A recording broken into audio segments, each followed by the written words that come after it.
All right, so I've brought some water to a boil, and now I'm adding in my steel cut oats. Steel cut oats are really the best option here because they are the best for you.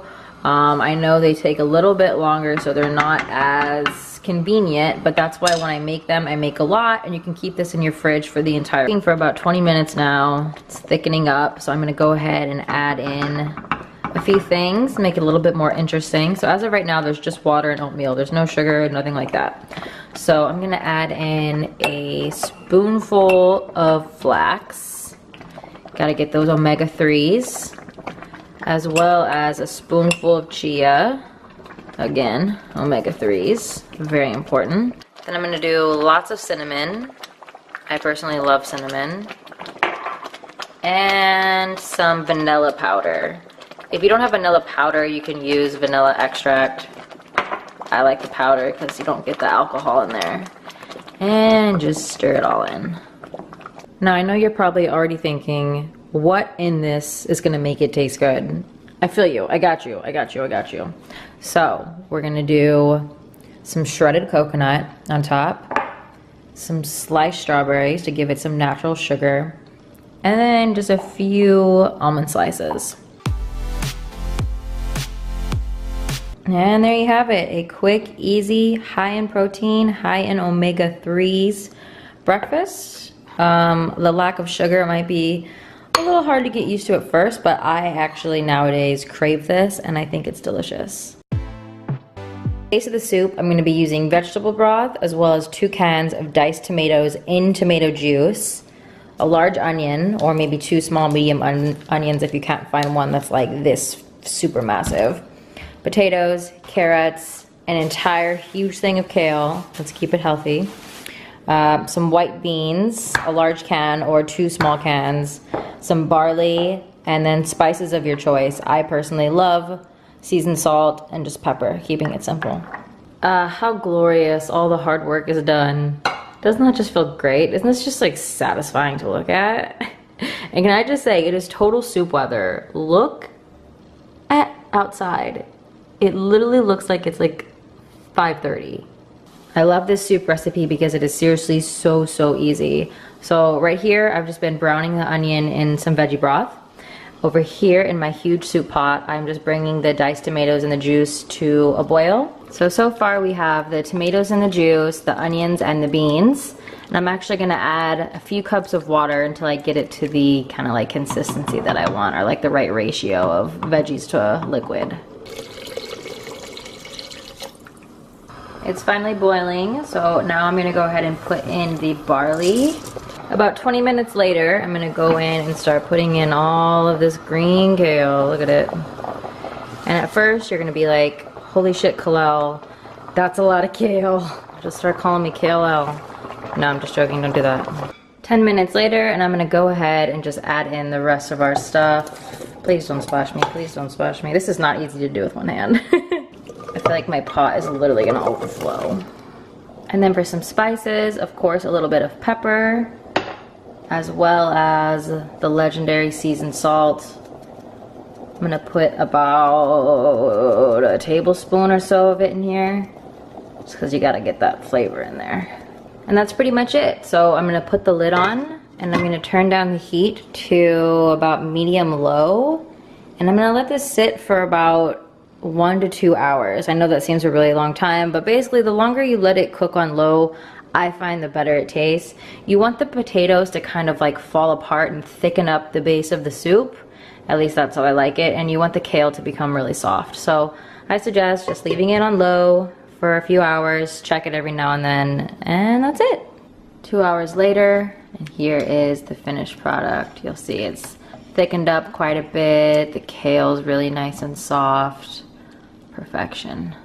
There you have it, a nice hearty lunch. Soup is the best too because it literally stays good for, I think I've had even soup in my fridge for like 2 weeks before, and every time you heat it up, it almost just tastes better and better. The flavors blend more.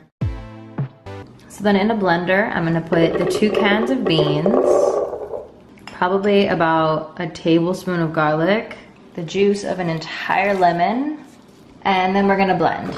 And if you find that it's a little bit too thick, just add bits of water until you get the right consistency. And once you get a nice smooth consistency, then you go in with your flavors. So I'm doing these three and pretty much in this order. So a little bit of cumin, a little bit more of garlic salt, and a lot of turmeric. Turmeric's really, really good for you. And the taste isn't really that strong, so I like putting a lot. And then reblend with the spices in there and just kind of keep tasting it, adding more spices, tasting, adding more spices until it tastes the way that you want it to taste. And there you have it, quick and easy snack. Serve it like this. Kind of looks like mustard mashed potatoes, but trust, it's really good and really filling. You're gonna need some cauliflower, vegetable broth, onion, lemon, garlic, some kind of salt. I prefer seasoned salt. You can use regular salt, pepper, and optional nutritional yeast. So nutritional yeast, if you're not familiar with it, it's actually a health food and it has a little bit of a natural cheesy type flavor. So I like putting it in my vegan cheese recipes. And then for the pasta, I'm using brown rice pasta. This is a better alternative than wheat pasta just because you're getting the whole form of the grain instead of, I mean, you could get whole grain pasta, I suppose, but brown rice pasta tastes a little bit better to me. Anyway, and then again, just some frozen broccoli. And since we're trying to be super healthy with these recipes, we're not gonna add any oil to these onions. It's actually a really good tip. When cooking onions, you do not need to add oil to prevent sticking. What you do is you just wash them closely. Every few minutes, add a little bit of water. I like to put vegetable broth. And then stir them, and they'll brown in the same way they would if you would use oil. 10 minutes later, and this is what we got. See, nice and brown, oil-free onions, no fat needed. Okay, now to add in a little bit more flavor, I'm gonna do a pretty big scoop. That might be too much. Garlic. This is what's gonna make it, you know, Alfredo-y. And next I'm going to add the cauliflower. If you're using fresh cauliflower, I would recommend just doing an entire head. In my case, I'm just going to put this entire frozen bag. And then I'm just going to let this cook. I'm going to add about 2 cups of vegetable broth. And then cover it, let it cook on medium to high heat for about 10 minutes. Now I'm going to spoon this cauliflower onion mixture into a blender, so we can make it more of a sauce. And then to give it a nice creamy taste, I'm going to add quite a bit of cashews here. Now, if you don't have a high power blender, you're going to want to let these cashews soak in water for a few hours before you put them in your blender. Otherwise, it's not going to get super.